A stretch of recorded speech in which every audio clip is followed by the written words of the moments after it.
Juhtimine on natukene nagu dirigeeriminegi, et eks sa pead olema valmis siiski seisma selle oma meeskonna ees. Sa pead olema valmis selle tempo nagu paika saama, need erinevate osakondade töö omavahel koordineerima. Sul peab olema väga hea kuulmine, selles mõttes, et sa pead olema alati valmis kuulama. Ja kuulma ka nagu, et mida inimesed ütlevad ja tegema sellest omad järeldused, et just Rimis ma olen nagu seda õppinud, et oluliselt rohkem olen pidanud ma siin inimesi lihtsalt kuulama. Ja võib-olla järjest rohkem ma tunnen seda, et ma ei pea ise nii palju rääkima, kui ma pean lihtsaltki kuulama ja võib-olla oma küsimustega suunama inimesi sinna, et nad ise leiavad enda küsimustele vastused või ütleme niimoodi oma edasisele tegevusele uue suuna. Et ma nagu ei, nagu ma ütlesin, et see hõlmab niivõrd palju erinevaid teadmisi ja valdkondi, et vaieldamatult ma ei taha ega saagi olla inimene, kes oskab nüüd kõigile kohe öelda, et võt, siin me teeme niimoodi, siin niimoodi. Et pigem ikka kõik need arengud on sellise meeskonna ja nagu suhtluse tulemusena tekivad.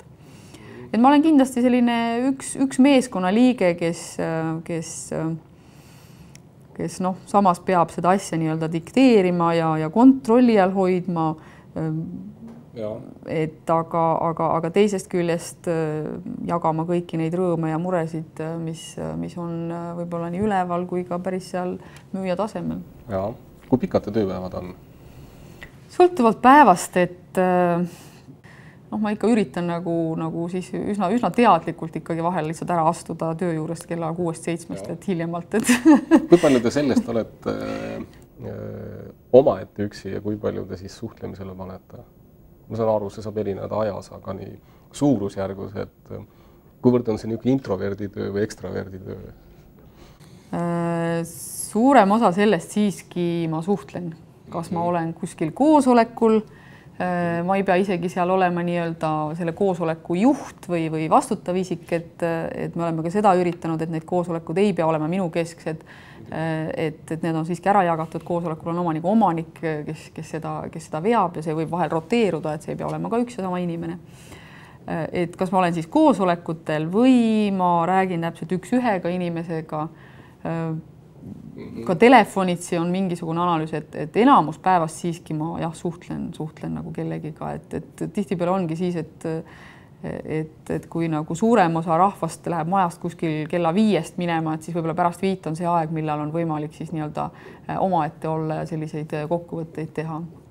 Ma olen kuulnud kunagi Dvigatelis oli direktor, kellel oli teatud tava, et ta tuli tööle, siis ta oli tund aega üksi, siis ta seal läks tehasesse, vaatas midagi, siis ta pidas koosolekuid ja siis teatud kellaajast enam kellegagi ei rääkinud, siis tegi üksi tööd. See on üks võimalik näide. Et kas teil on ka mingi selline käekiri või on see üsna loov, oleneb olukorrast?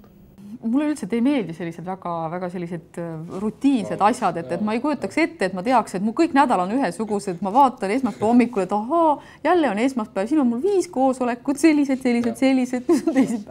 Et see nagu minu puhul väga ei toimi, et meil on küll oma koosolekude plaan, et meil mingid iganädalast koosolekud on iga teisipäeva hommik, me teame, et meil on nii-öelda koosolek ja kuu koosolekud jooksevad siin-seal läbi ja aga siiski ma olen üritanud nagu seda vabadust hoida, et ma olen avatud inimestele, et tihtipeale nad ka teavad, et kui mu uks on lahti, siis nad teavad, et ma reeglina on vaba, eks ole, et kui uks on nagu suletud, et siis ma olen kas hõivatud või siis tõesti peab nagu üritama või küsima sealt sekretärilt, et kas tal on mingid koosolekuid või ka koputatakse lihtsalt uksele ja küsitakse, kas sul on 10 minutit aega, 5 minutit aega, et ma reeglina olen nagu avatud inimestele, sest kui inimene juba tuleb küsima, siis järelikult ta ikkagi, tal on midagi vaevat teda. Sest sellega on mul naljakas juhtum ka, et see oli tõenäoliselt üsna selline harjumatu alguses siin majas, et ma olin nagu niimoodi avatud, sest väidetavalt eelmine keskoaegne juht vähemalt oli enamasti istus oma kinnise ukse taga ja väga vähe kõndis ringi, vahel astunud siia-sinna, küsinud, kuidas läheb ja läks minema. ja siis algus oli nagu kuidagi võõras, et ma olin nagu niimoodi, kogu aeg oli nagu võimalus tulla ja rääkida ja samas oli siis see, et ühe korra, kuna mu uks oli lahti, eks ole, siis tuli tuuletõmme ja uks läks pauguga kinni. ja siis mingi aeg tuleb sekretär, küsib tunni või poole teast, et kas sul on kõik okei või? Kas kõik on korras on? See on jah. Ma ei tea, maja peal räägiti, et sa pidi uksi paugutama ja tujus täiesti ära olema, et keegi ei julgenud tulla enam midagi küsima. Et sellest tehti nagu oma järeldus, et tegelikult tihtipeale luuakse endale selline ettekujutusjuhist. Ja mulle on ka tegelikult öeldud, et aga sa ei ole ju üldse juhi tüüp. Et siis ma olen tegelikult küsinud vastu, et aga missugune on siis nagu see juhi tüüp? Et minu arvates ei ole olemas nagu ühte standardset juhi tüüpi, aga päris paljude inimeste jaoks see juhi tüüp on siiski selline niisugune range, karm, tõsine inimene, et võib-olla jah, ma selles suhtes ei klassifitseeru sellise rahva keskmise arvamuse järgi tüüpilise juhiks nagu.